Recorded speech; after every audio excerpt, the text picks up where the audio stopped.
Good morning, ladies and gentlemen. My name is Chief Alberta Moore, and I would like to welcome all of you to this special occasion, marking the retirement of Master Chief Petty Officer Shaun Brahmsteadt. We are gathered this morning to witness the final stage of a 35-year Navy career. We're also gathered to say thank you to a great friend and shipmate. Thanks for his many contributions, which in its own unique way have made our Navy a stronger and more capable force in the never-ending battle for peace in the sometimes troubled world.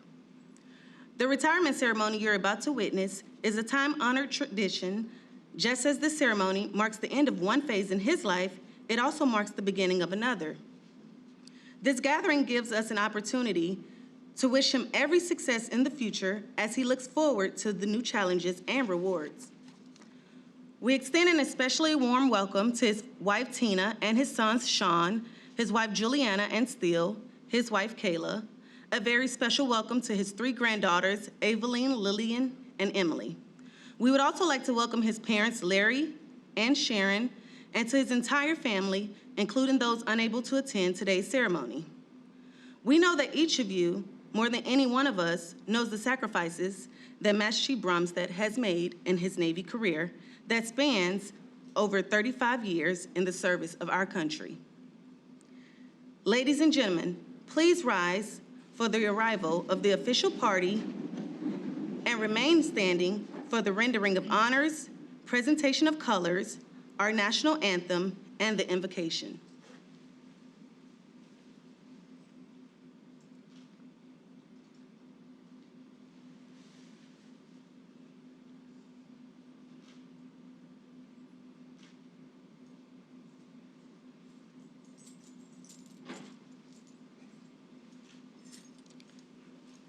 Vice Admiral Skubic will be deferring her honors to Lieutenant General Williams.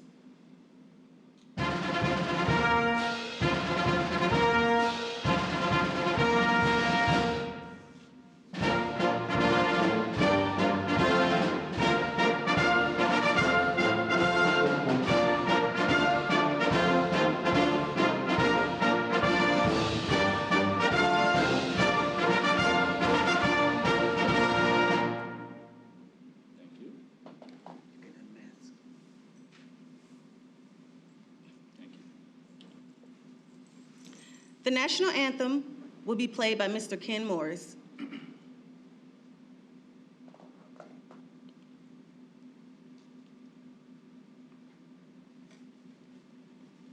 Advance the colors.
Colors.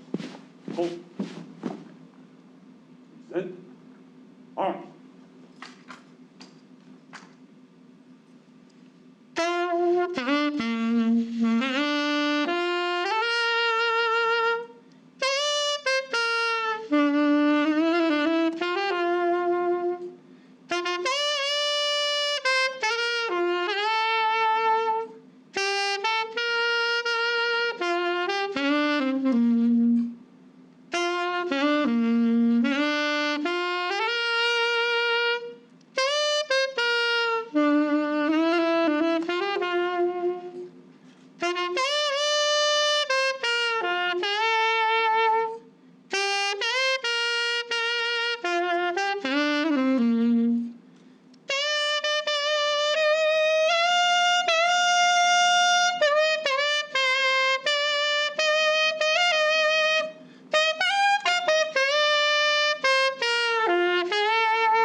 Others turn.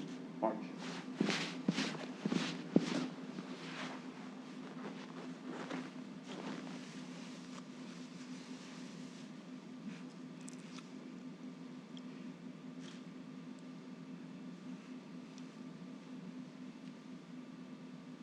Chaplain Wishman will now offer the invocation. Let us pray. Almighty God, you order the times and seasons of our lives to serve your divine purposes. You use us in ways that glorify your holy name. Lord, we ask that you'd meet with us for this retirement ceremony for Command Master Chief Shaun Brahmsteadt. And those that know Command Master Chief Brahmsteadt, Tina, and their family are keenly aware of the sacrifice and dedication to duty that this time-honored couple has done in 35 years of dedicated service as military servants. May the honor that we render today reflect the outstanding impact that Command Master Chief Brahmsteadt's service has had upon the U.S. Navy, the military services, and the fellow citizens of our great nation. And during this time of transition, be with the entire Brahmsteadt family, to include Command Master Chief Brahmsteadt, Tina, parents, children, and grandchildren. And grant unto Command Master Chief Brahmsteadt and Tina a time of refreshment as they experience country and family apart from the rigors of military life. We give thanks for the many family and friends that are and colleagues that are present to witness this event, and protect the warfighter, DLA employees, which are deployed this day, and their families. We pray this all in your precious name. Amen. Ladies and gentlemen, please be seated. Thank you, Mr. Morris, for that wonderful rendition of our national anthem, and thank you, Chaplain, for those inspiring words. Ladies and gentlemen, it is my distinct pleasure to introduce today's presiding officer, Vice Admiral Michelle Skubic, Director, Defense Logistics Agency.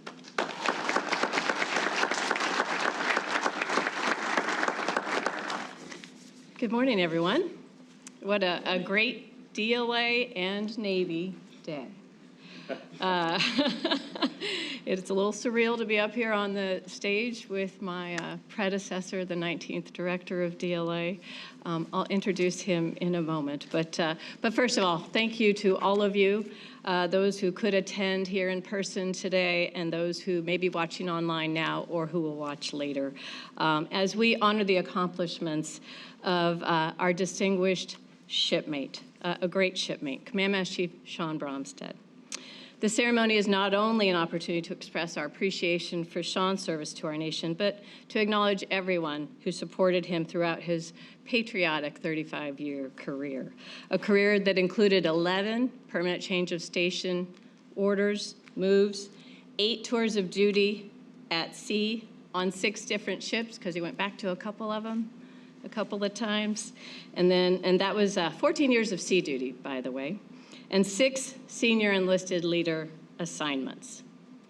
From his small-town Northern California roots, he joined the Navy, found his niche, and thrived, and we were so fortunate to have benefited from his service. To all of our distinguished guests, flag and general officers, senior executive service, to friends, family, colleagues, and those, again, watching online or on the video later, a warm welcome to this special day. To Tina, Shaun's wife of 32 years. Glad you could join us, of course, you wouldn't miss it. They met when Shaun was stationed at Pacific Beach, Washington, where Tina is from. And of course, Tina did most of the child rearing of their 2 sons. But now that the kids have flown the nest, she recently earned her own bachelor's degree. So well done, Tina.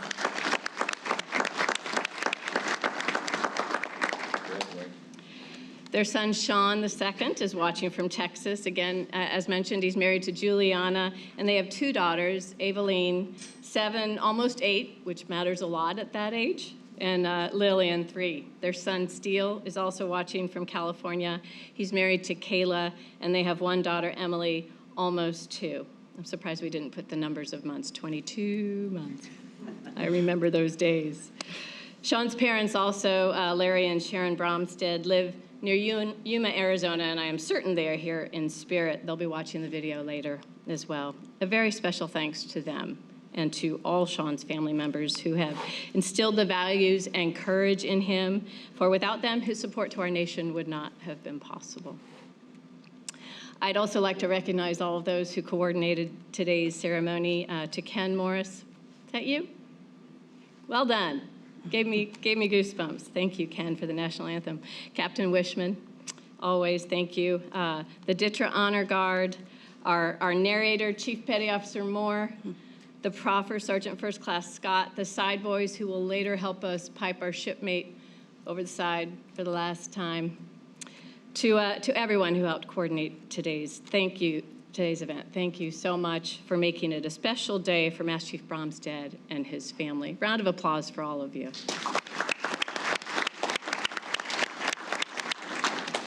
And protocol team, I didn't forget you, just didn't read it. You're always in the thank yous. Thank you. As I said in my remarks at the DLA Assumption of Command, Master Chief Brahmsteadt and I are former shipmates. So once a shipmate, always a shipmate. From our Surface Forces Pacific days back in San Diego almost 15 years ago. Whoever thought this moment would come from then to now? I'm sure you've all learned, as I did, that he possesses certain intangible qualities that contribute to the climate of wherever he serves. Besides being a consummate professional in his duties, he also connects with people, from the senior leaders to the junior most and the newest recruits, civilian, military alike. He's a team builder and a hands-on, approachable leader. And I've heard Tina says, Shaun has never closed his office door, no matter where he served. It has remained open to anybody, military, civilian, family member, whoever might want to come and talk to him about anything on their mind. CMC, I wish we could have served together a little bit longer this round, but you leave a great legacy of care and compassion for the sailors and the troops and the civilians you led and served alongside. And so on behalf of the men and women of DLA, the United States Navy, our nation, all of us, please accept my gratitude for your service, my heartfelt appreciation for your commitment to our Navy, our nation, our workforce, our sailors. You truly leave some big shoes for Command Sergeant Major O'Neill to fill, and I welcome her today, and I welcome you to this team, Sergeant Major. It's great to have you aboard. I'd also like to welcome Command Master Chief Ibanez. We haven't met yet, but thank you for joining us today.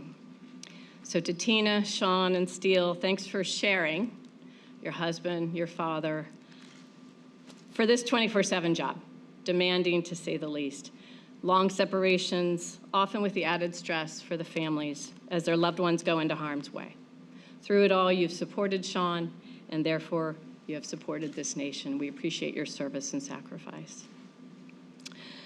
Command Master Chief Brahmsteadt, we wish you all the best as you join the retired ranks. We know that your passion for life will continue to serve you and your family and your nation well. And I know your passion will continue to be evident for years to come as you root on your favored Cornhuskers. And now it is my distinct honor and pleasure to introduce our guest speaker today, Lieutenant General Darrell K. Williams. The last time General Williams and I shared the stage, as I mentioned at the Assumption of Responsibility, it was at DLA Land and Maritime, at the change of command there in 2018. And it was at that event that he surprised me by deferring his honors to me. So I'm glad I had this opportunity to reciprocate, sir.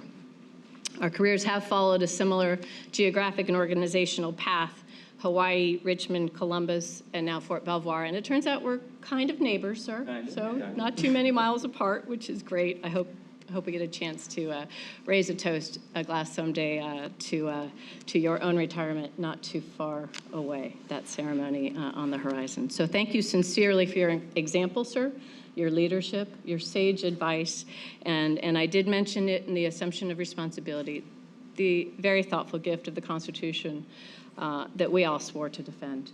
It sits on my table in the office upstairs, and it's a cherished memory of you and of our nation. So, sir, I wish we could have shared the stage at a proper change of responsibility earlier. It just wasn't in the cards. However, I am truly delighted to be here with you today and to honor this great sailor. So, ladies and gentlemen, Lieutenant General Darrell Williams, 19th Director of Defense Logistics.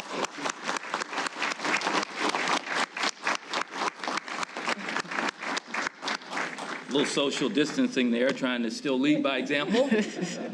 No, so Michelle, I too wish we could have shared the stage and done a proper change of responsibility ceremony, but I'll take what I can get. Yes, sir.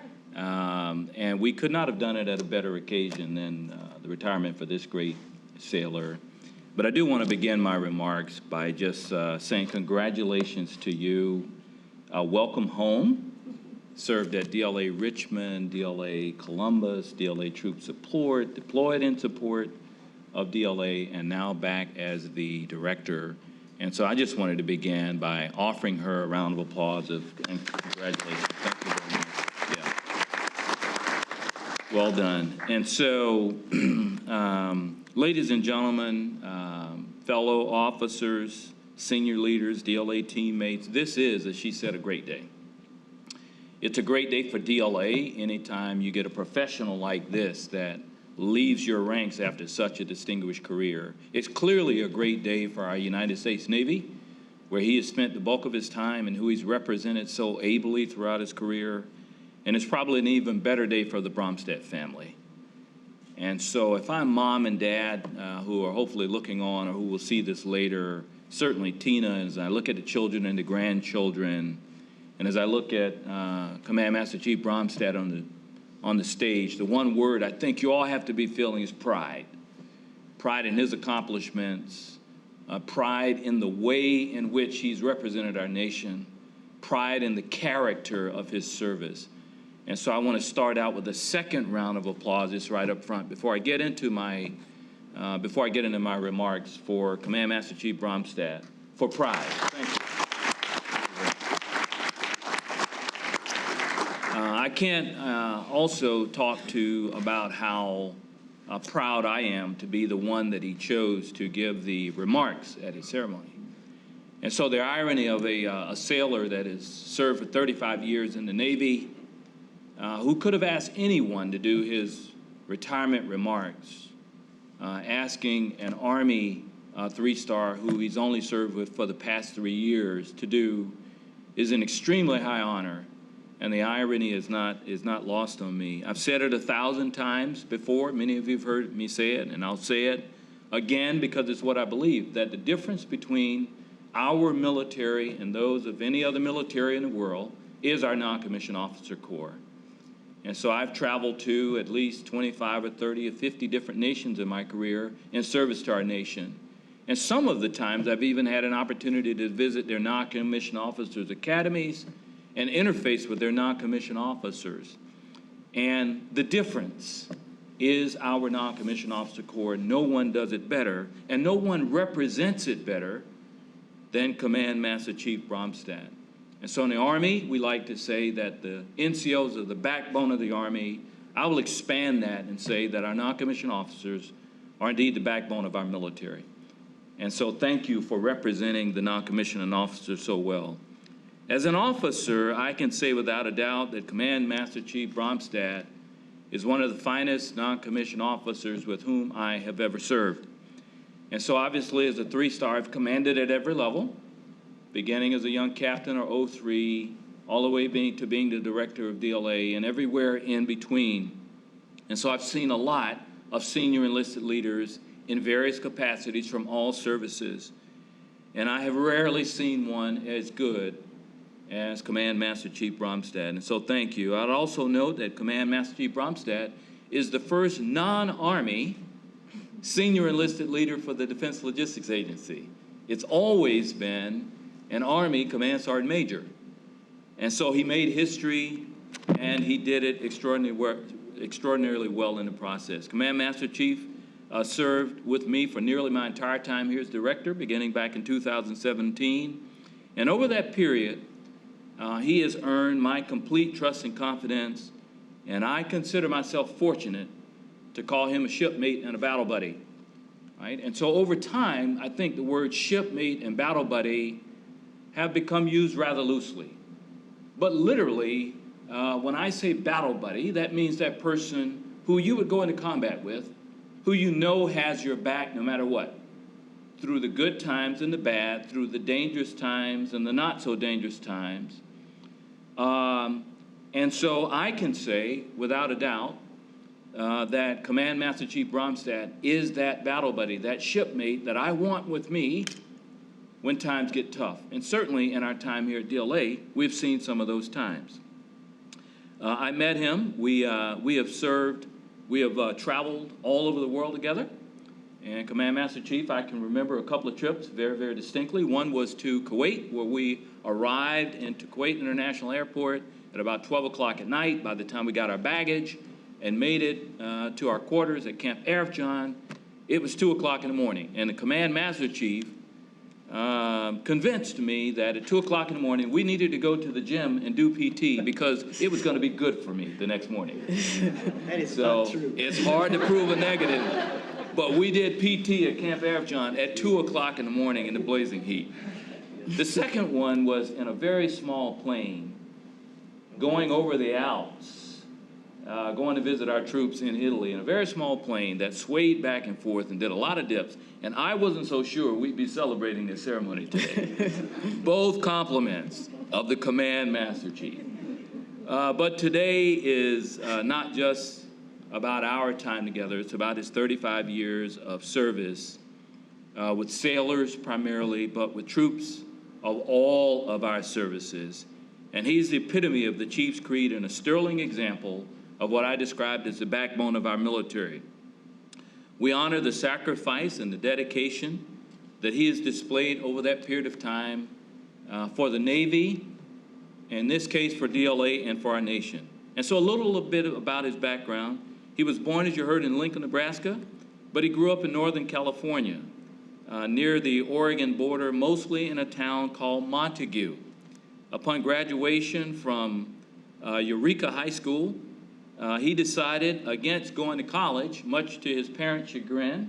I'm told Mom was not happy at all. And so it turns out that a Navy recruiter came to his high school and won the lottery. By the time that recruiter left that day, he left with a brand new, bright-eyed, bushy-tailed recruit by the name of Shaun Brahmsteadt. His parents did not know that he was going to join the Navy that day. Ask anybody who knows Shaun, even briefly, and they'll tell you that if you go into his office, or if you even just look on his pickup truck that's been parked outside, you'll know that he is a die-hard, and I emphasize die-hard, Nebraska Cornhusker fan. And so I once asked him, so how did you become such a die-hard Nebraska fan? I mean, I knew you were born in Nebraska, but you grew up in Northern California next to Oregon. And he said one day his dad looked him dead in the eye, and he says, son, what color is your blood? And he says, my son, my blood is red, Dad, of course. And he says, that's right. It's Nebraska Cornhusker red. And since that day, he has been a die-hard Nebraska fan. It turns out that his dad also got him to be a Pittsburgh Steelers fan. And so in 1976, in the era of the Steel Curtain, and as a Miami Dolphin fan, I might say that was right after the perfect 1972 Dolphin season, which no one has eclipsed. But I digress. And the Pittsburgh Steelers and the Cowboys were playing in the Super Bowl, and Shaun bet his dad that the Cowboys would win. Well, he lost the bet, and he converted to the Pittsburgh Steelers. And he now supports all of the Pittsburgh teams. In 1985, Shaun shipped off to boot camp in San Diego, and his Navy career was off and running. He started his career as a radioman, then he switched to information systems technician in 1999, then to Command Master Chief in 2006. When he was a senior chief aboard the USS Duluth, he earned his qualification as Officer of the Deck Underway, a designation that is normally reserved for commissioned officers. And so as the officer on deck underway, he reports directly to the commanding officer and is given the responsibility for the navigation and the safety of the ship. No small responsibility. Of his 35 years in service, he spent 14 years at sea. He served on 6 ships, including 2 carriers, the USS George Washington and the USS Kitty Hawk, 2 cruisers, the USS Mississippi and the USS Truxtun, a destroyer, the USS Arleigh Burke, and an amphibious truck dock, the USS Duluth. 2006 was a transition for Shaun. He had achieved the rank of Chief Petty Officer in just 20 years. And so just for anyone, for context, and so in the Army, that would be an E9. And so for anyone to make it in 20 years, it means that you are moving pretty doggone fast. But then he applied for and was selected to be a senior enlisted leader. So in Army terms, that's Command Sergeant Major.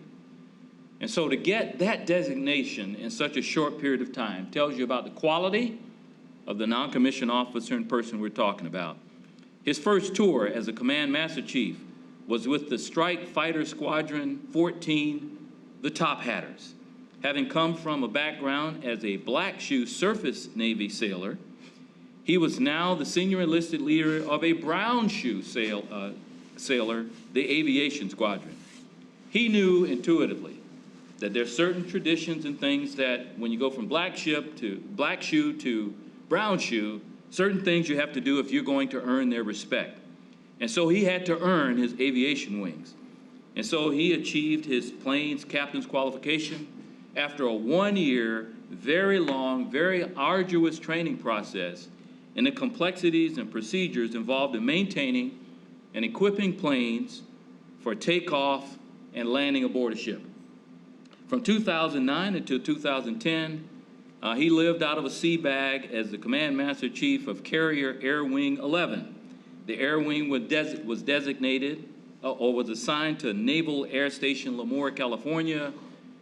But frankly, Shaun spent most of that time at the Naval Testing Facility in Nevada and the USS Nimitz. And I see Tina shaking her hand, shaking her head. She says, I remember every single one of these moves because I did them.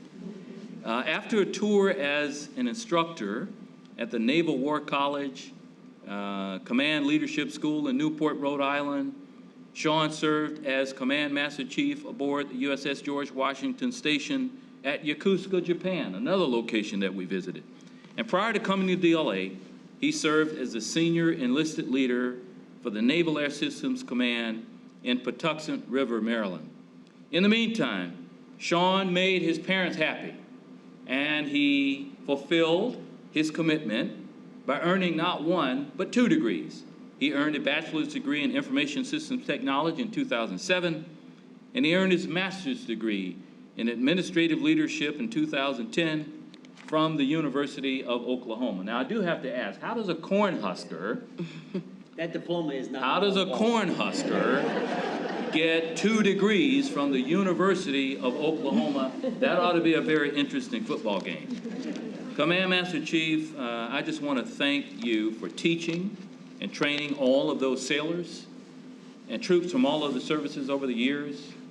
And so coming up through the ranks from E1 all the way through E9, Command Master Chief on 6 different occasions, you can only imagine the number of soldiers, sailors, airmen, Marine, and even Coast Guardsmen that he's interfaced with, that he's trained, and that he led by example. And so I want to say thank you for doing that for yourself and for our nation. I want to thank you for taking care of your family. And I want to thank you, Tina, for your role in everything that's happened. Myra and I have traveled a very similar path. Intuitively, I know the challenges that you have carried your family through while he was off 14 years at sea. Myra, thank you. And so thank you, Tina, and your family for all that you have done. In your role as senior enlisted leader, you were trusted and you were a reliable confidant for many commanders. I talked about the emphasis on battle buddy and being a shipmate. There's no one who exemplifies that more than you do. He always gave me, and I'm sure the others, his very candid advice and feedback, always in a respectful manner.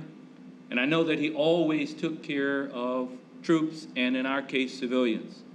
One of the things that I enjoyed most about Shaun was the fact that he was a very mature leader. And so having served on the number of ships that he served in, the number of different locations, the number of deployments, and also came from a command where he interfaced greatly with a lot of civilians, he came with a very mature perspective that's not often found.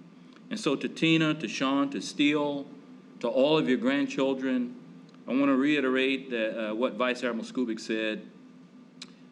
You have served our country through your support to Shaun, and I want to say thank you for your own sacrifices as well. And so, ladies and gentlemen, in case you still haven't been convinced by what I've said, out of the 179 Master Chiefs currently in the leadership mess of the Navy, which consists of the Command Master Chief serving flag officers, only 32 of them serve 3-star admirals within the Navy. 179, only 32 of them. And only 5 of those serve in Joint Command. He's one of those 5 of those 179. Of the thousands of sailors who enlist every year, only 1% will become an E9. And of those that make E9, only 10% of that 1% will become a Command Master Chief. And so that's the level of quality, sacrifice, and achievement that you're witnessing on stage today. Command Master Chief Brahmsteadt, I will simply close by saying I'm honored to have served with you. You can certainly look back on your career of service to the Navy, service to our nation, with a great deal of pride and a sense of accomplishment that few will ever experience. Throughout your career, you have kept your focus on the Navy and taken care of its sailors and its families. You've supported our nation in locations that stretch across the globe, and you've been places and endured sacrifices that few will ever know. You have upheld our nation's precious ideals and the Navy's values of honor, courage, and commitment. And of this, you can be justifiably and exceptionally proud. I know that you and Tina are looking forward to moving to Lincoln, Nebraska, where I'm told he's only about 3 or 4 miles from the Nebraska Cornhusker Stadium, and he can now go see all of those home games in person. Fair winds and following seas. And for all that you have done for our nation, you have our utmost respect and our gratitude. Go Miami Hurricanes. May God bless you and your family and all of your future endeavors. May he bless our United States Navy. May he bless your family. May he bless your parents who loaned you to us those many years ago. I hope Mom is proud of you now for having joined the Navy. You got that degree that you promised her. And may God continue to bless our great nation. Warfighter first, go Navy. Thank you.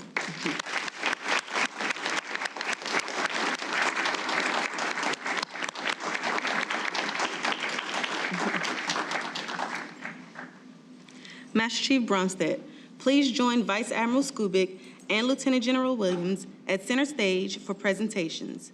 The Navy wishes to recognize Master Chief Brahmsteadt for his exceptional performance and dedication to duty during his time in the Navy. Vice Admiral Skubic and Lieutenant General Williams will now present Master Chief Brahmsteadt with the Defense Superior Service Medal. Guests, please rise. Attention to award. The Defense Superior Service Medal is presented to Shaun I. Brahmsteadt. Command Master Chief Shaun I. Brahmsteadt, United States Navy, distinguished himself by superior meritorious service in a position of significant responsibility as Command Senior Enlisted Leader. Defense Logistics Agency, Fort Belvoir, Virginia, from July 2017 to October 2020. During this period, his outstanding leadership and ceaseless efforts contributed significantly to the national security of the United States. As the Senior Enlisted Leader of America's Combat Leaders Support Agency, Command Master Chief Brahmsteadt provided sage, counsel, and compassionate leadership of a global expeditionary workforce of over 26,000 civilian and military personnel, administering over $43 billion a year to an enterprise across 9 supply chains, the National Defense Stockpile, an international network of 25 distribution centers, and the department's process for the reverse logistics. He championed the agency's warfighter first and the people and the culture strategic goals, demonstrating exceptional commitment to the workforce while developing a robust collaboration network across the combatant commands and military services. The distinctive accomplishments of Command Master Chief Brahmsteadt accumulated a long and distinguished career in the service of his country and reflect great credit upon himself and the United States Navy and the Department of Defense. That's a lot of hands. Congratulations.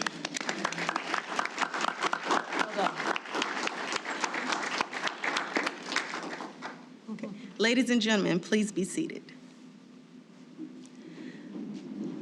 Vice Admiral Skubic and Lieutenant General Williams will now present Master Chief Brahmsteadt with the personalized DLA flag.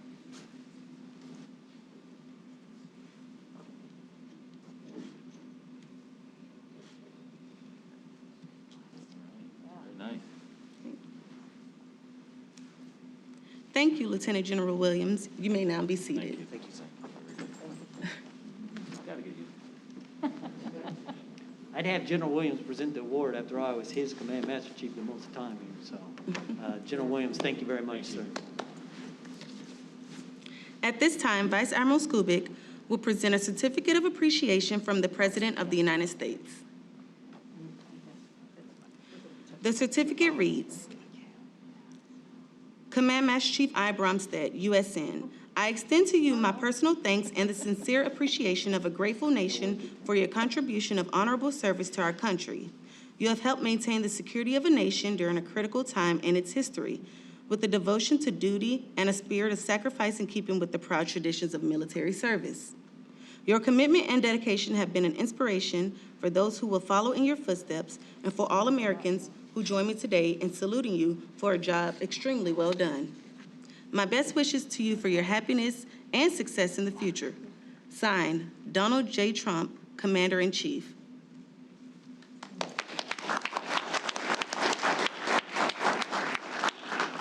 Master Chief Brahmsteadt will now be presented with the letter of appreciation from the Master Chief Petty Officer of the Navy.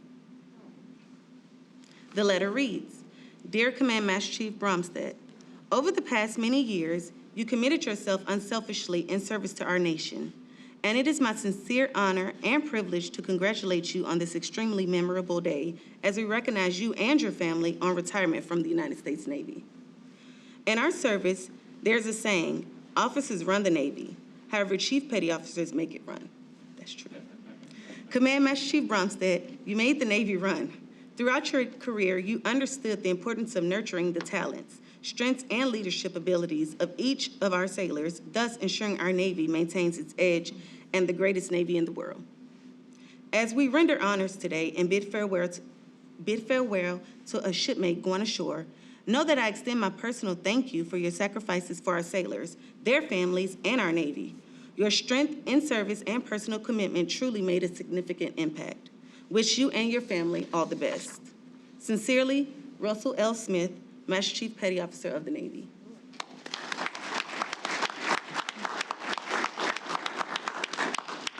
Master Chief Brahmsteadt has also received various letters of appreciation as well as a letter of appreciation from the mighty Pittsburgh Steelers. Yeah. It's up there if you want to look at it. Oh, I'm sorry. Okay.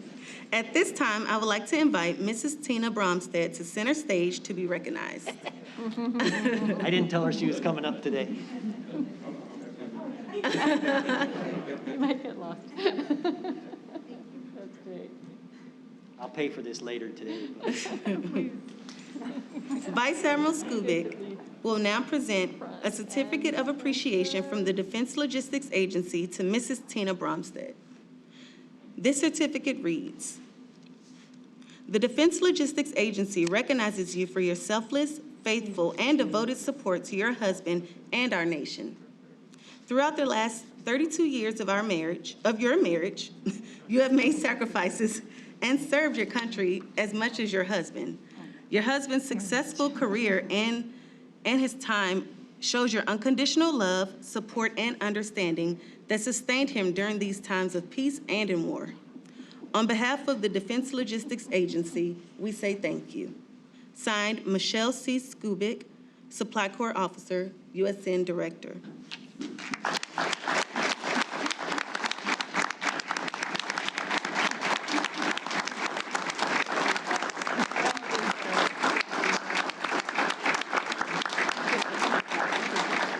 Thank you, Mrs. Brahmsteadt. You may be seated. You all made it worse by standing up. Yeah. Due to the COVID environment, the rest of Master Chief Brahmsteadt's family was not able to attend in person.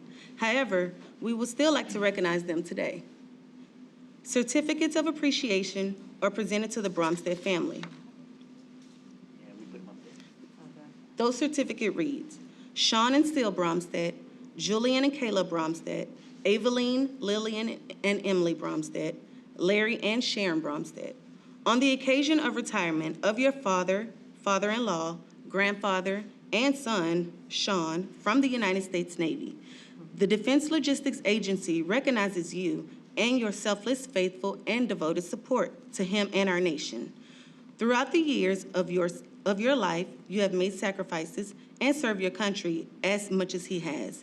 You said goodbye to friends and changed schools numerous times before entering college. Your resilience and self-confidence through it all demonstrates your emotional and mental strength. Your father, father-in-law, grandfather, and son successful career is due to your unconditional love, support, understanding that sustained him during these times of peace and in times of war. On behalf of Defense Logistics Agency, we say thank you. Signed, Michelle C. Skubik, Supply Corps Officer, USN Director. To the family.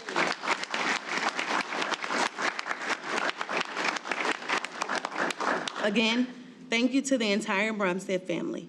Ladies and gentlemen, please rise.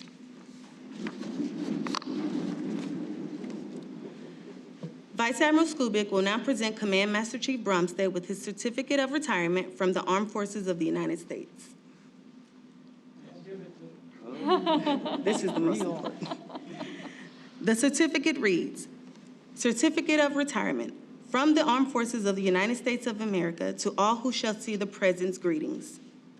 This is to certify that Command Master Chief Petty Officer Shaun I. Brahmsteadt, having served faithfully and honorably, was retired from the United States Navy on this day, 2020. It's the first day of November, so you're not free yet.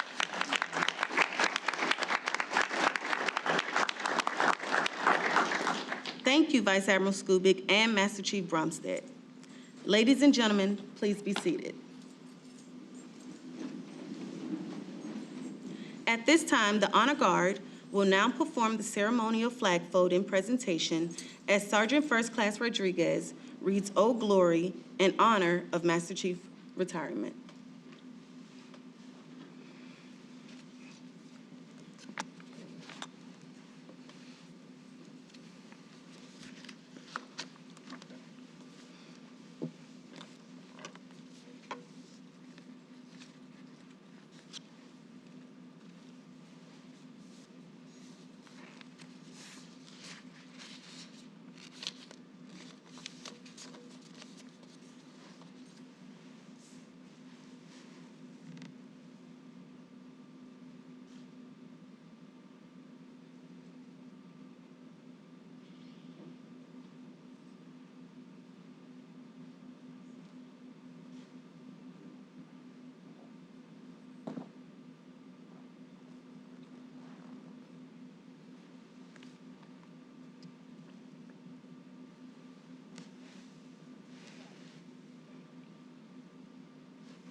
Oh, glory.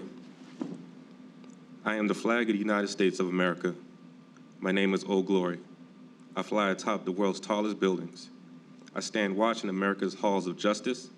I fly majestically over great institutions of learning. I stand guard with the greatest military power in the world. Look up and see me. I stand for peace, honor, truth, and justice, freedom.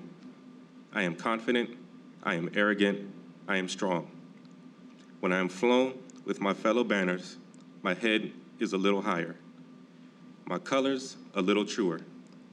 I bow to no one. I am recognized all over the world. I am worshiped, I am feared. I have fought in every battle of every war for more than 200 years. Gettysburg, Shiloh, San Juan Hill, the trenches of France, the Argonne Forest, Anzio, the beaches of Normandy, Guam, Okinawa, Korea, the jungles of Vietnam, the Persian Gulf, and a score of places long forgotten by all but those who were there with me. I was there. I led my sailors, soldiers, Marines, and airmen. I followed them and watched over them. They loved me. I was on a small hill at Iwo Jima. I was dirty, battle-worn, and tired, but my soldiers cheered me. I was proud. I have been soiled, burned, torn, and trampled on the streets of the country that I have helped to set free. I do not hurt, for I am invincible. I have been soiled, burned, torn, and trampled on in the streets of my own country. And when it is done by my own countrymen, it hurts. But I shall overcome, for I am strong. I have slipped the bonds of earth, and from my vantage point on the moon, I stand watch over the uncharted new frontiers of space. I have been a silent witness to all the America's finest hours, but my finest hour comes when I am torn into strips to be used as bandages for my wounded comrades on the fields of battle. When I fly at half-mast to honor my sailors, my soldiers, my Marines, and my airmen. And when I lie in the trembling arms of a grieving mother at the graveside of a fallen son or daughter, lest you forget, my name is Old Glory. Long may I wave. Dear God, long may I wave.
It is my great pleasure to introduce today's honoree, Master Chief Petty Officer Shaun Brahmsteadt, retired.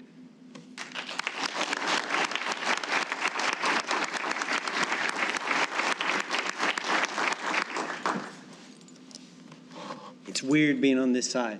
I have my glasses, just in case.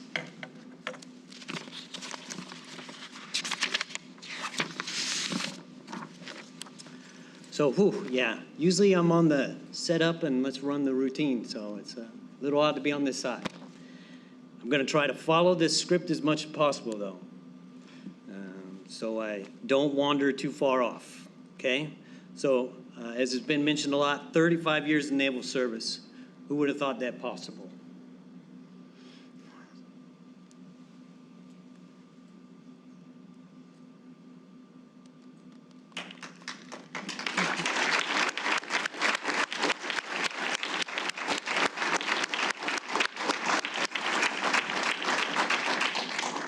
I said I wasn't going to do that.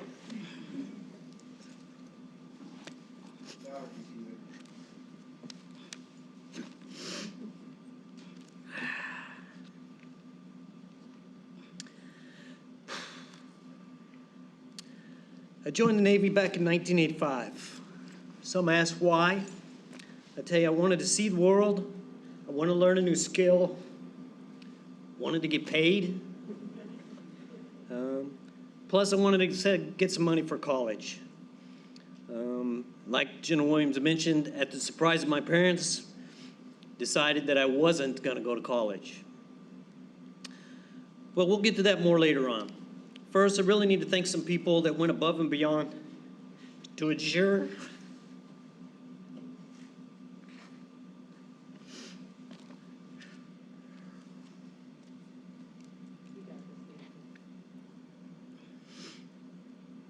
that I had this ceremony today.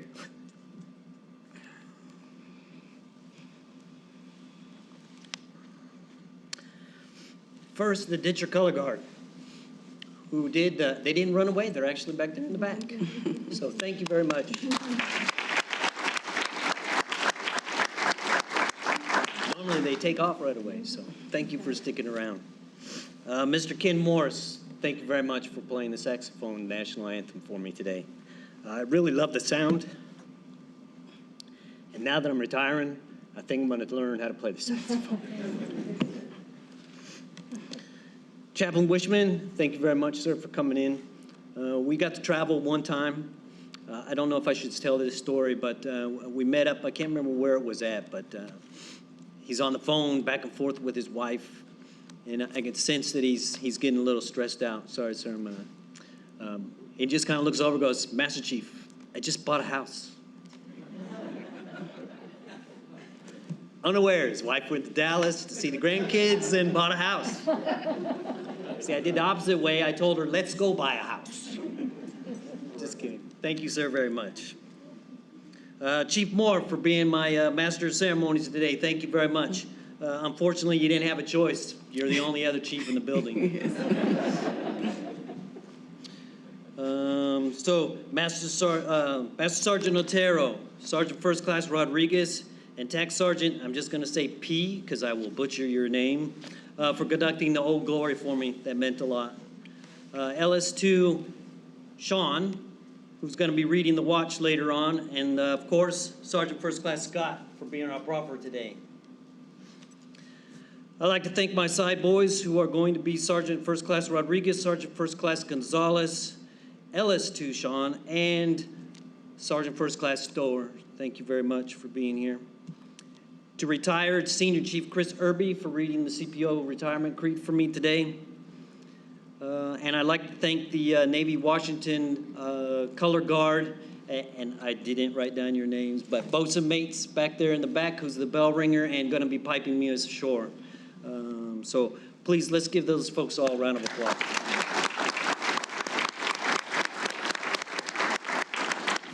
A big shout out to our DLA protocol team, especially Elsie. Where you at, Elsie? Stand up, Elsie.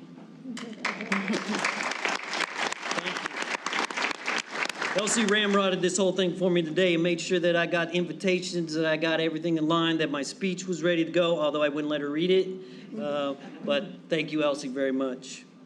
I want to thank all of my family and friends that are watching this via WebRTC, or later on when we put it up on Facebook, or I'll be making a copy, so if I come to your house, we'll just pop it in the old computer and we'll sit down and have a beer. I'm here retiring from the Navy because of everyone's support. 35 years, we don't do this on our own, that's for sure. So I need to thank Vice Admiral Skubik for presiding over my ceremony today.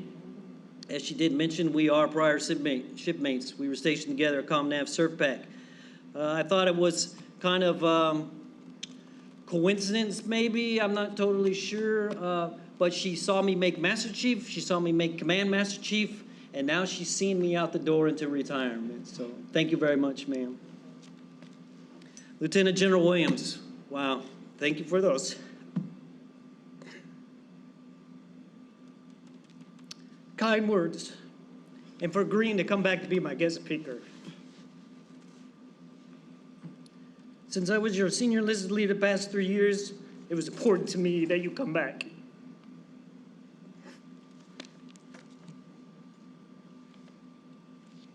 I think it's that retirement word. And to be honest with you, when I first came to DLA, I was interviewed by a 3-star Air Force general. I reported, well, I didn't actually report, but I came up for a visit and found out that that person had retired, and now he's going to work for a 3-star Army general. And I was a little nervous that I was going to be asked to find a replacement for myself before I even reported on board. One of my biggest fears, for most of the people here at DLA know, I am not a logistician by trade. I am a radio man. What am I doing in a logistics agency? But General Williams had great patience with me, allowed me to sit in on meetings that maybe I might not have been in sitting on, traveled with him everywhere that I went to, and he always took the time to make sure I understand what was going on and to speak DLA. One of the things I also learned, he has a very quiet learning style that I learned. So a quick sea story, because we always got to have sea stories, right? I'm doing my CMC thing on our first time out on travel for dinner. I'm surrounding him by the people I think are the most important that he needs to sit down and talk to over dinner, have conversations with. And as I start making my way down to the end of the table to go have a seat, and he goes, Master Chief, where are you going? I said, I'm going to sit down. I want to eat too, right? And he goes, yeah, you're right here, Master Chief. Right there. Left hip pocket. And that's where I stay. Thank you very much, sir. I will truly miss our dinner grading meals. We had some good steaks and some not so good steaks. Some very expensive steaks that were not so good steaks. During all our travels, our morning conversations about football, about TV shows, and just about life in general. I remember the first time that we started doing that, the poor XO I thought was going to lose his mind. He was like, he wanted to dive right into morning business, and we went, whoa, we got to talk football first. So it was awesome. Sorry to say, though, I know that you closed it out, but it's definitely not about the U today, sir. It's all about Go Big Red. To put it in Army terms, sir, you will always be my battle buddy. Thank you, sir. All right. There are a ton of people to thank, so strap it in. We're going to be here a while. Okay, I'll try to go as fast as I can. Okay? There's a ton of folks to thank, but I do need to thank some people that have had an effect on me, especially here at DLA. Mr. Scott, who's not here today, probably had to put up with the most of my silly questions while he was at J3 and then came up to be the vice director.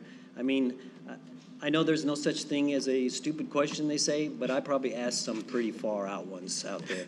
But he always had the patience, always took the time to mentor me, and always made sure that I understood what was going on. And even though he's not here, hopefully I'll get a chance to watch it. One of these days, the Cornhuskers are going to beat his Buckeyes. Mr. Bunn, I really appreciate your guidance and your mentorship also. You have a wide knowledge of DLA that's very impressive. And like Mr. Scott, you were always there to answer my questions.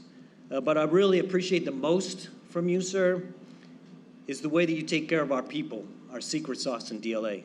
Whether it's civilian or our military members, you ensure that we have what we need.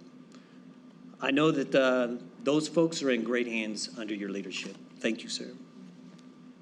Other members of the mentorship and guidance of the Command Master Chief team include Major General Day, Ms. French, Mr. Brewer, Mr. Keeler, Mr. Holwick, Mr. Ty, Mr. Kless, Mr. Atwood, Mr. Beebe, Miss Banks, and of course, Mr. Binder.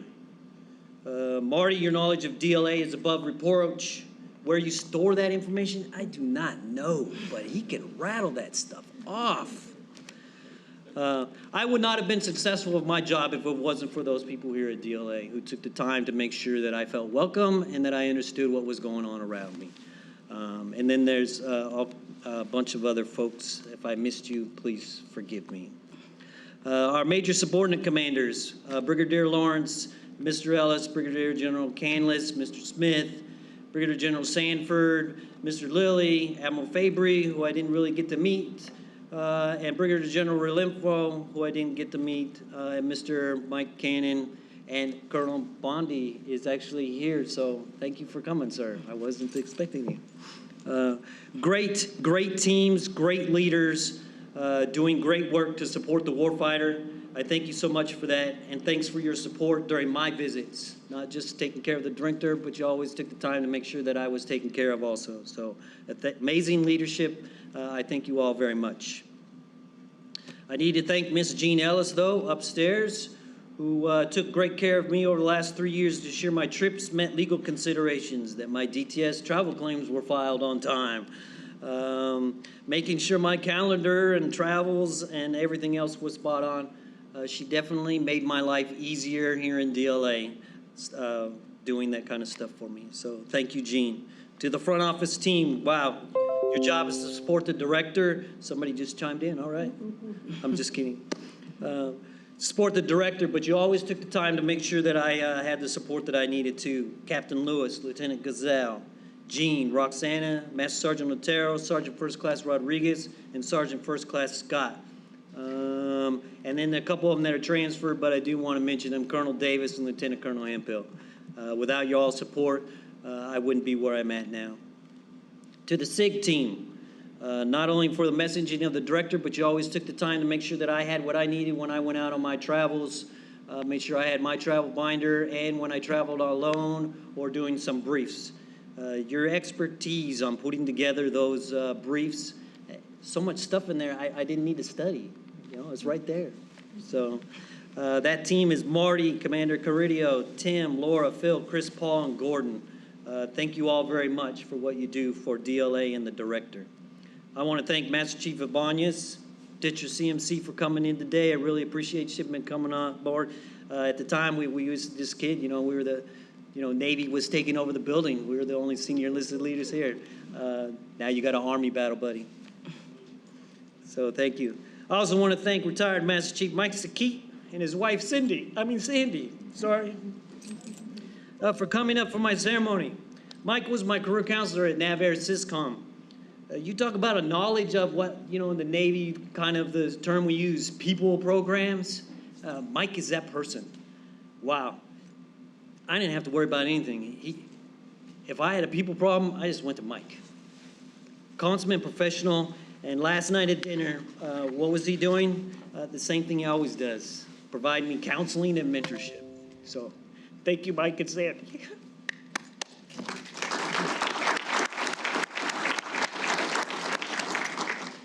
So this is my 6th tour as a Command Master Chief, and there's a few commanding officers and XOs that I want to thank just in case they're listening. I don't want to get in trouble if they don't hear their names. I'm just kidding. But if it wasn't for them, letting me be me. They never once tried to change my leadership style. They just turned me loose and let me do my thing. I like to think I pretty much stayed in bounds for the most part. Might have been a time or two where I might have needed my rudder corrected. But they include Commander Pennington and Commander Poliquin, who were my first CO and XO at a strike fighter squadron.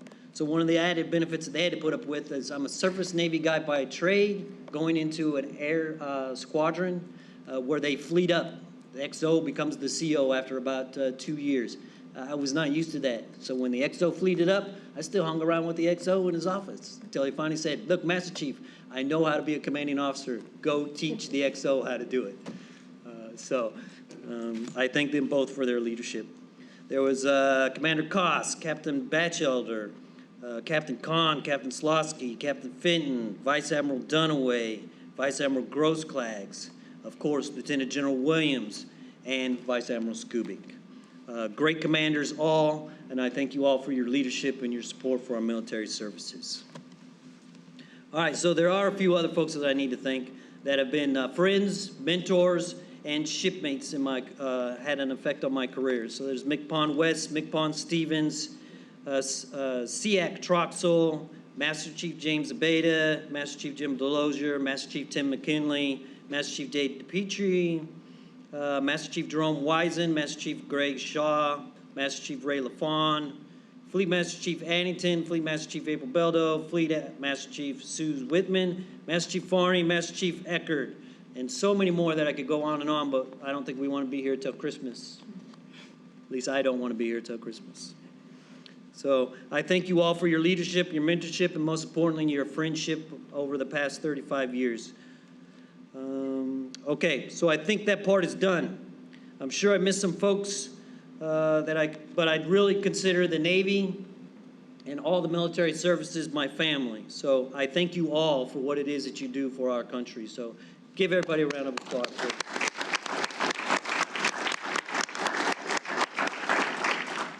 I'm often asked, how'd you do it for 35 years? To be honest, I don't know. Time goes by so fast, but really it comes down to some simple things for me. But before I go into that, I'd like you to please indulge me for about 3 minutes and 30 seconds as I kind of show you why. Please play the video. That's a gorgeous man.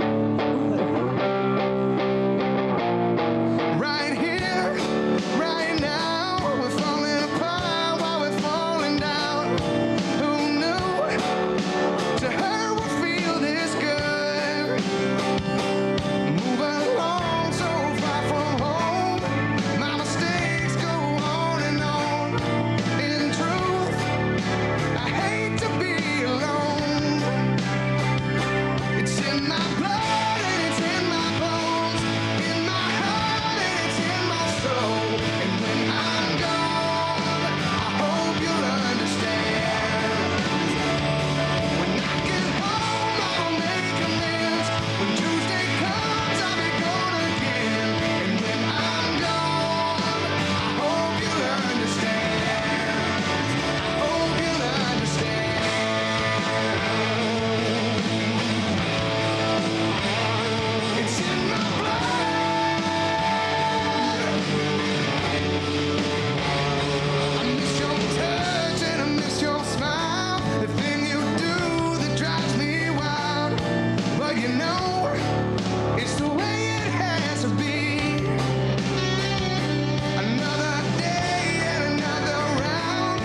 Okay, I had the music timing down a little better than that.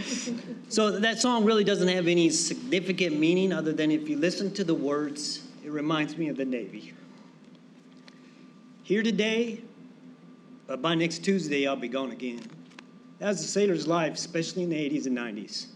Monday through Friday, you're out to sea, you're home Saturday and Sunday. Monday through Friday, out to sea, home Saturday and Sunday. So that's kind of why I picked that song. Family, friends, country. I know it isn't much of a motto of any of the services, but really that is what it comes down to for me. Not necessarily in that order because change is dependent on the situation, so they are equal across the board. So I had a seaman recruit Brahmsteadt, get to be Command Master Chief Brahmsteadt. Well, technically you can thank Tina for that, my wife, but I'll get into that a little bit more later on. Actually, it's gonna start with my mom and dad, Larry and Sharon. They taught me and my sisters, Tracy and Tabitha, to be independent, reliable, self-governing, disciplined, and to work hard. I remember things like be home for dinner or you starve. Get your tongue in your mouth or you're going to bite it off. Look, Dad, it's still there. And one of the most important things that I was told during my upbringing was, it's better to be seen than heard. At first I was like, what does that mean? Why do I gotta sit here and just be quiet? I don't get to speak? But as I got older and into the Navy, I realized what it meant. Listening is the first skill set of any leadership position. If you're not listening, how can you lead? Because without listening, you haven't heard the who, what, when, where, and why. So thanks, Mom and Dad. I hope I did you both proud. I love you guys. I'm the person I am because of you.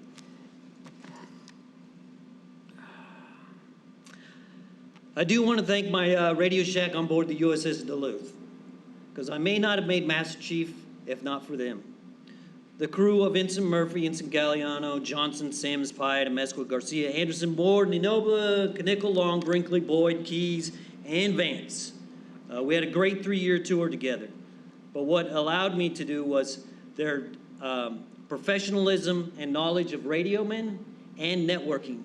That was back in the day when we were finally bringing networks onto ships. They knew everything it was about networks because they were young sailors. Myself and RM1 Sims were the old dogs, had to teach them how to run a Radio Shack to actually get that comms off of the ship. But they learned quickly and became the consummate professionals. Your hard work, professional, and dedication allowed me to shift my focus not from the Radio Shack, but to go stand watch on the bridge to get my officer of the deck underway qualifications. I couldn't have done it without you guys. I've watched you all grow into great things, whether it was advancement in the Navy, there's a couple officers, another chief petty officer, or outside of the Navy, some are successful out in what they do. One is even a semi-pro golfer. So I'm proud to have served with you all. I've gotten to do and see many things in my 35 years I wouldn't have dreamt of. I've traveled to Hong Kong, Singapore, Australia, Korea, Japan, Guam, Hawaii, Bahrain, Qatar, Kuwait, Jebel Ali, Djibouti. Thank you, Director. I avoided that place for 35 years and he made me go. Thailand, Philippines, India, Kenya, St. Thomas, Cuba, Puerto Rico, Colombia, Mexico, Germany, and Italy. I've sailed 4 of the 7 seas. Some I just don't want to go to. I sailed through the Panama Canal twice. I've gotten to drive ships during war, during the Persian Gulf War II, conning officer and officer of the deck, launch planes from a flight deck of an aircraft carrier, shake hands with ambassadors, sec navs, and other such dignitaries. I've gotten to recruit civilians into the Navy, run various Radio Shack divisions, and be the senior enlisted leader on various occasions, to include Strike Fighter Squadron and an aircraft carrier. I've got to shoot 45s, M14s, M16s, shotguns, and a 50 cal weapon. Oop, turn the page too far. I've been the base ambulance driver, tended the floating distance line while underway. I've lighted boilers on steam-driven ships, ran 2 marathons on a ship while underway, one on the flight deck and one on a treadmill. You talk about boring, run a marathon on a treadmill. Painful. And I don't recommend it on a flight deck either because steel decks and 26.2 miles do not add up to good knees. I played softball against the British. For those that don't know, they do not use gloves. It's all bare hand for them. Very unique. Australians, Koreans, and in the Philippines. Even ensured we got the musical group The Fray, as you guys see one of the pictures, on the ship underway. See a story about The Fray. So the Navy life is not much different than a life of a musician, I come to find out. As we were sitting down for breakfast, one of the pictures up there with The Fray, he leaned over and he asked me, Master Chief, how did you do it? I said, what do you mean, how did I do it? How did you stay married to the same woman so long? So here I am, the Command Master Chief of an aircraft carrier, giving marriage advice to the lead singer of The Fray. He probably won't admit that, but it was there. I got to meet some great people that I consider shipmates. What I have done most of my career that I'm proud of is when I'm leading and developing our young sailors, young and old, though. What I'm most proud of, though, is my family. I know I missed a lot of birthdays, Christmases, Thanksgivings, anniversaries, and much more. But my family has been with me and supported me my entire career. My son, Shaun Brahmsteadt, I'm extremely proud of you and the young men that you've both grown to be.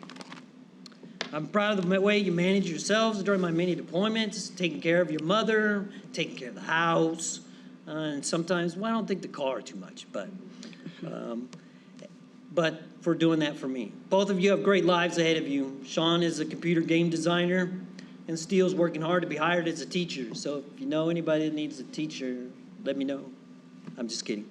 I couldn't be prouder of you both, so thank you guys. Julian and Kayla, what did you two get yourselves into marrying my boys? You've both been part of the family since several years before any of you were married. You all met while you were in high school, so you've been around a very long time also. I'm very proud to have you both as daughter-in-laws. I love you two very much. Most importantly, though, I'm very thankful for the granddaughters you have blessed me with. Oh yeah, I guess grandma too. Aveline, Lily, and Emily are the apple of our eyes. Your grandma and I love you tremendously. Thank you for getting up on the portal for video calls, text messages, video games, and such. Maintaining contact is very important to us. We just like to see your smiles and your faces. So you can call or video grandma and grandpa at any time. You can even come stay with us, but if you bring your parents, please give us a heads up. Just kidding.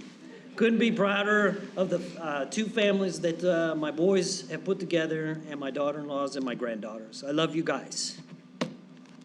Tina, well, it's almost over. The many days, months, parts, the many pack-ups, the many moves, 24-hour duty days, late-night phone calls. Now you're stuck with me 24/7. Good luck with that. I would say that the toughest job in the military is not being out there at sea, not being up there on those watches. It's being a military spouse. Let me tell you what I put this poor woman through. We met in Washington State, my first duty station. After about a year dating, I took off and went down to San Diego for teletype repair school. While I was there, I decided, hey, I didn't like this part stuff. This kind of sucked. So during Christmas break, I asked Tina to marry me. Her response was, what took you so long? Boy, it's a quiet crowd now. Okay. Those probably weren't her exact words, but she did say yes. After she said yes, we moved her down to San Diego. About 2 months later, I found out that the ship I was going to was out on deployment. So I up and left and went on to meet the ship on deployment for 5 months, leaving her in San Diego by herself with about 2 whole months experience there. By the time I had come back, she had moved, found work, and even taught herself how to drive. She was on the pier when I arrived back. The best sight anyone could ask for.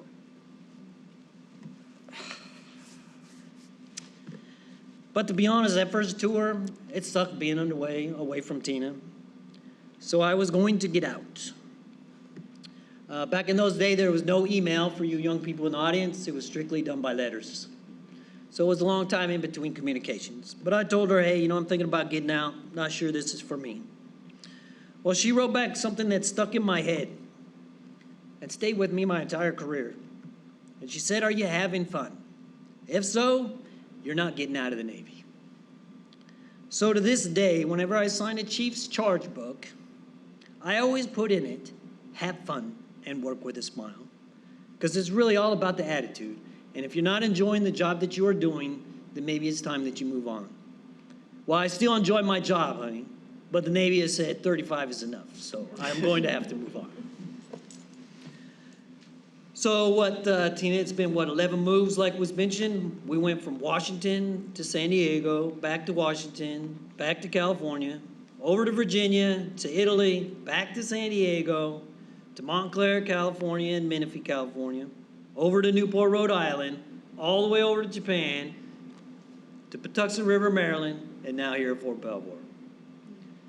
That's a lot of miles. And all that time, you managed the moves, you signed the paperwork, filed the claims, packed and unpacked, put the pictures up, took the pictures down.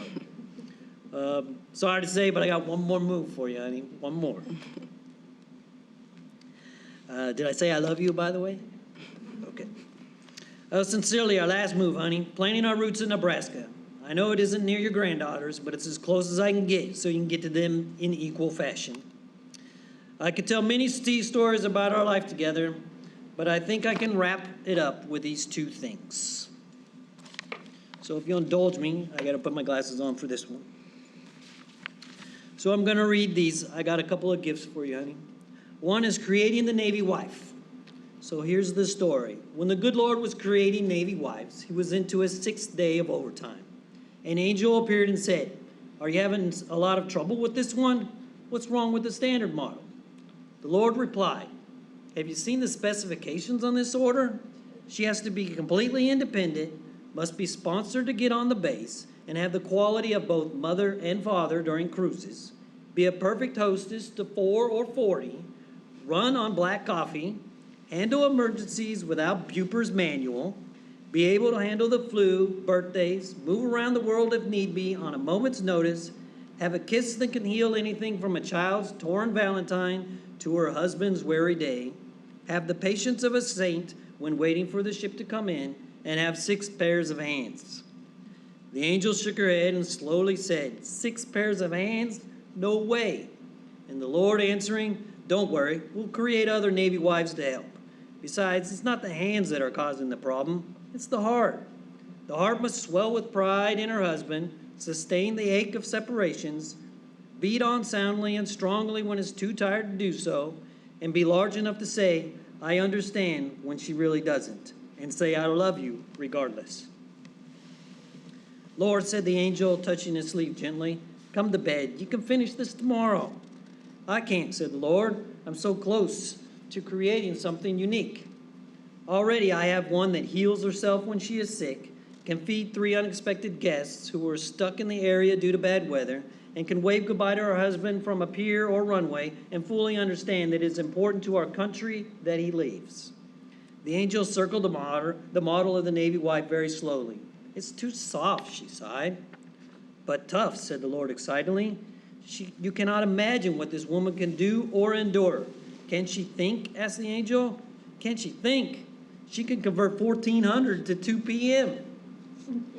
Man, you guys are a rough crowd today. Finally, the angel bent over and gently ran her fingers across the model's cheek. "There's a leak," she pronounced. "I told you that you were trying to put too much into this model." "It's not a leak," said the Lord. "It's a tear." "What for?" asked the angel. "It's for joy, sadness, pain, disappointment, loneliness, and pride." "You're a genius," exclaimed the angel. The Lord looked somberly at the angel and replied, "I didn't put it there."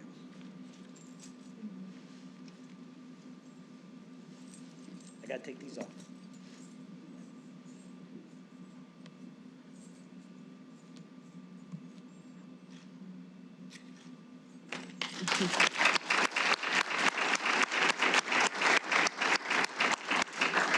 Okay, there's one more. The Order of the Crystal Heart is what this one is. And it reads, "Let this gold chain represent your strength that has overcome stress and strife. Let this white rose represent the beauty you've brought into my life. Let the rainbow cast by the crystal represent the hope you've kept alive.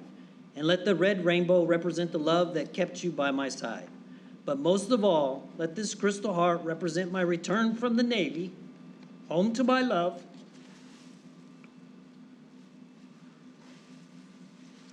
my life, my wife, home at last to stay with thee."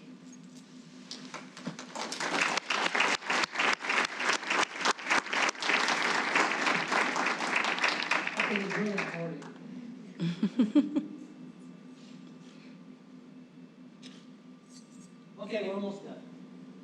I know I'm getting hungry. I don't know about anybody else. So Tina and I have been married for 32 years, as mentioned. We've been dating for 2 years before that, so she's been with me for 34 years. That's basically my entire career. So as much as it is my retirement, it's also your retirement, honey. Thank you for taking this ride with me. I hope you had some fun along the way also. I love you, honey.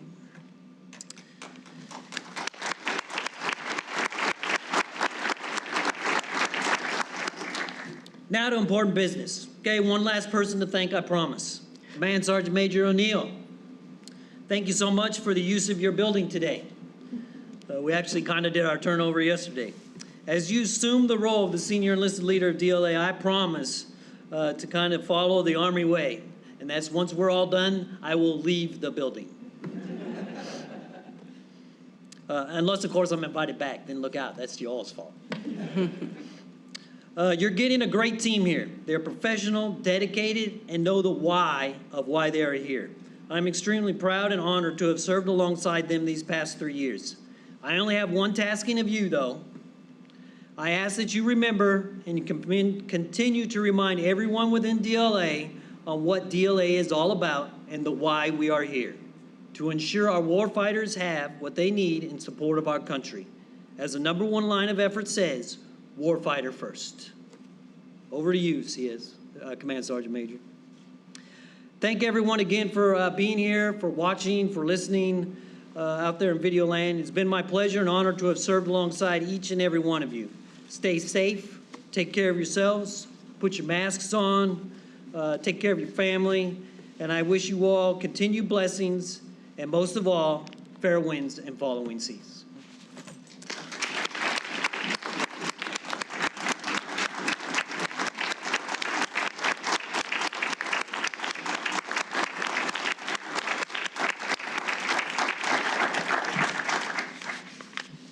At this time, I would like to invite Mr. Chris Irby, retired Senior Chief, Petty Officer, to read the Chief's Retirement Creed.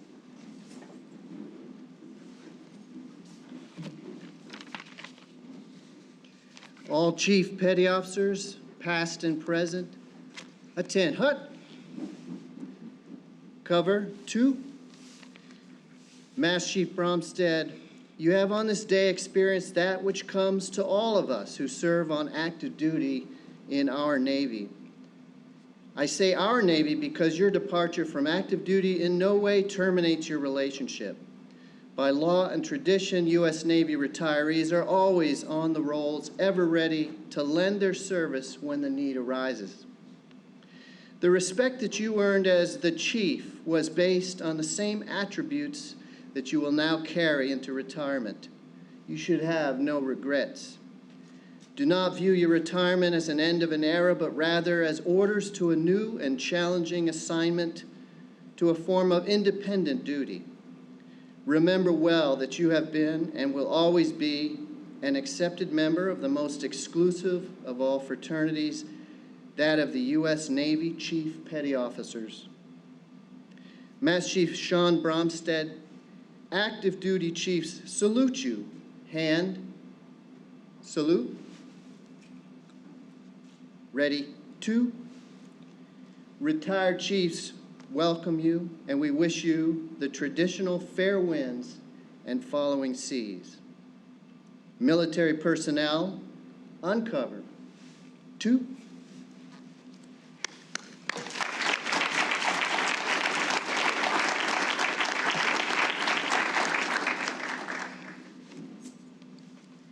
LS2 Chang Shaun will now read the watch.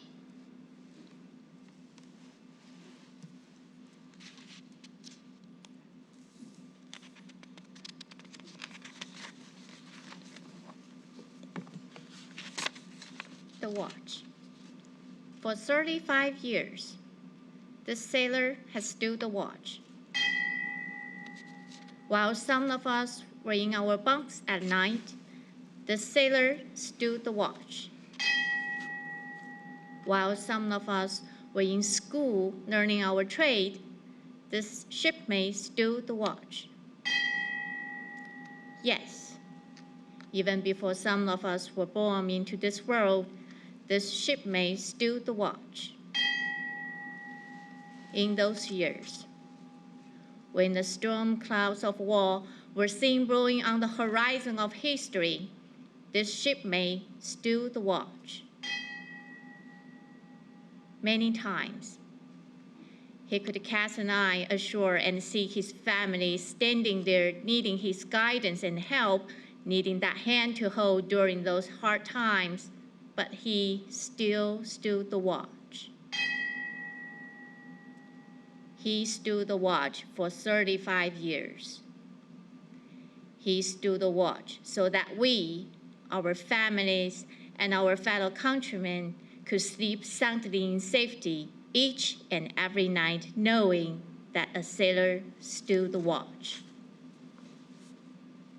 Today, we are here to say, shipmate, the watch stands relieved, relieved by those you have led, guided, and trained. Shipmate, yours stand relieved. We have the watch.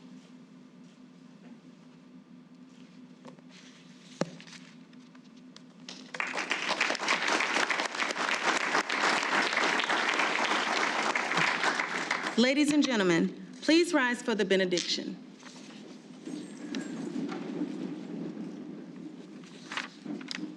Let us pray. Everlasting Creator, now go before us as we depart from this retirement ceremony to our places of duty. Grant unto us the joy that comes in living lives of selfless service to one another and to you. And bless and keep us in your tender care and manifold mercies. Make your face shine upon us and grant unto us all present your peace. We pray in your name. Amen. Amen. Ladies and gentlemen, please remain standing. Thank you, LS2, and thank you, Chaplain Wishman. Master Chief Shaun Brahmsteadt, front and center.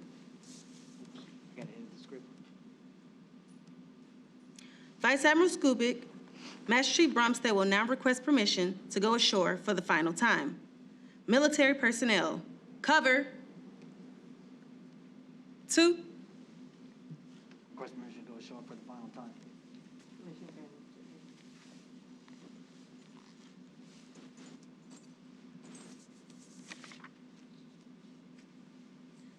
Boats, stand by the pipe aside. Shipmate going ashore. Aye, Chief.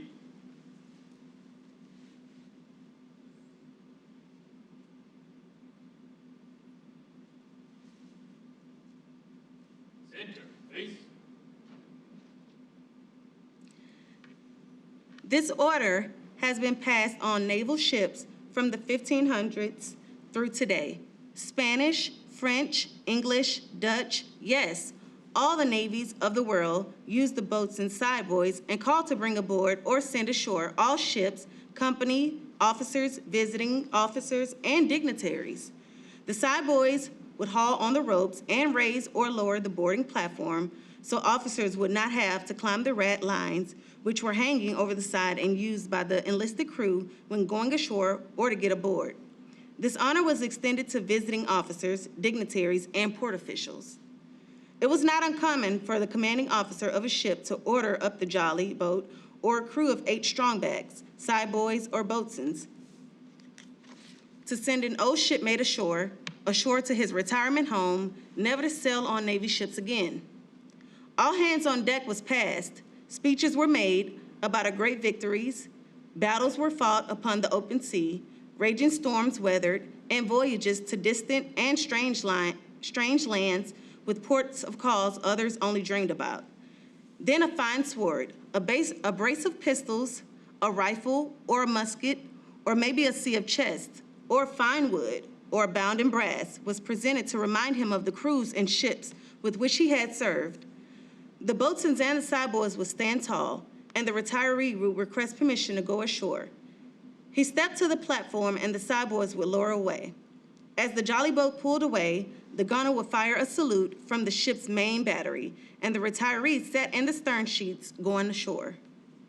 In the late 1700s, the U.S. Navy set a sail with new ideas, new goals, and a desire to build traditions that would stand the test of time. The U.S. Navy led the way in providing honors for crewmen. The 1800s saw the U.S. Navy holding retirements for enlisted men for the first time. The captain would allow the jolly boat to take the enlisted retiree ashore. After the Civil War, the commanding officers began to hold enlisted retirement ceremonies to show the crew that they and the Navy recognize the contributions of the enlisted crewmen. Today, our Navy has given most of the pomp and circumstance, the honors, traditions, and ceremonies back to the history. Time does not give us the freedom to do these things from the past. Nevertheless, we still have to stop all engines, lay about smartly, and drop the anchor to pay honor to one of our shipmates going ashore. We honor the years served, the guidance, the leadership, and the friendship, the expertise that this shipmate has freely given for years.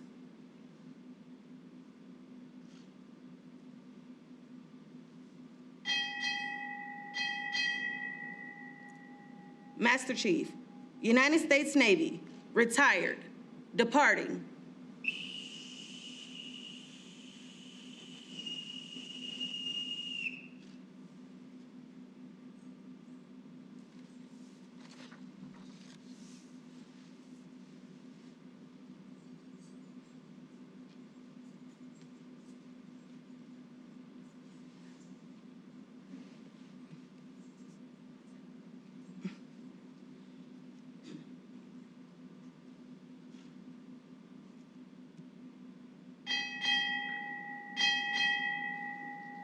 Retired, Master Chief Petty Officer and family, departing.